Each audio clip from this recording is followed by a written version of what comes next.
നമസ്തേ. നമുക്കേ ഒരു കുഞ്ഞു സംസ്കൃത കഥ കേട്ടാലോ? പഠിക്കാൻ എളുപ്പം, ഓർക്കാൻ എളുപ്പം. വായോ. മാതുഹു ദേശഭക്തിഃ. അമ്മയുടെ രാജ്യസ്നേഹം. കാചിത് വൃദ്ധ ചത്വാരഃ പുത്രാഃ. ഒരു വൃദ്ധയ്ക്ക് 4 പുത്രന്മാരുണ്ടായിരുന്നു.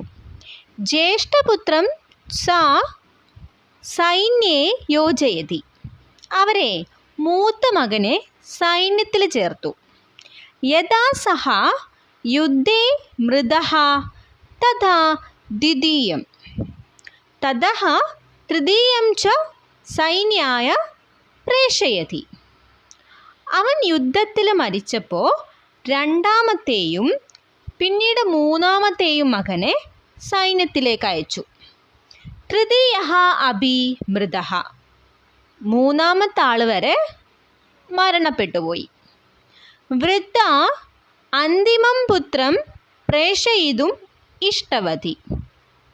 വൃദ്ധ അവസാനത്തെ മോനെയും സൈന്യത്തിൽ അയക്കാൻ താൽപ്പര്യപ്പെട്ടു. ഗ്രാമജനാഃ മാസ്തു ഇതി ഉക്തവന്തഃ. ഗ്രാമത്തിലുള്ളവർ അത് വേണ്ട എന്ന് വൃദ്ധയോട് പറഞ്ഞു. തഥാപി വൃദ്ധ പ്രേഷിതവതി. എങ്കിലും വൃദ്ധ മകനെ സൈന്യത്തിലേക്ക് അയച്ചു. ചതുർത്ഥഃ അഭി മൃതഃ. നാലാമനും മരണമടഞ്ഞു.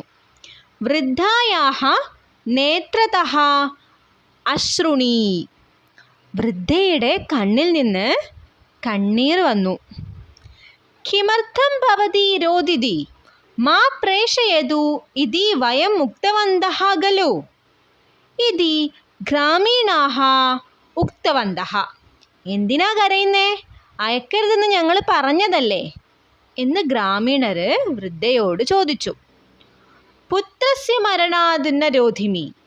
പഞ്ചമഃ പുത്രഃ ദേശസേവാർത്ഥം നാസ്തി ഖലു ഇതി രോധിമി ഇതി ഉക്തവതി വൃദ്ധ. മക്കളുടെ മരണത്തിൽ ഞാൻ കരയുന്നില്ല. 5ാമതൊരു മകനെ രാജ്യസേവനത്തിന് അയക്കാൻ എനിക്കില്ലല്ലോ എന്നോർത്താണ് ഞാൻ കരയുന്നത് എന്ന് വൃദ്ധ അവരോട് പറഞ്ഞു. ദേശഭക്തിഃ ആചരണീയ. രാജ്യസ്നേഹം ആചരിക്കേണ്ടതാണ്. സംസ്കൃതത്തെ കൂടുതൽ അറിയാൻ ഈ ചാനൽ സബ്സ്ക്രൈബ് ചെയ്യൂ.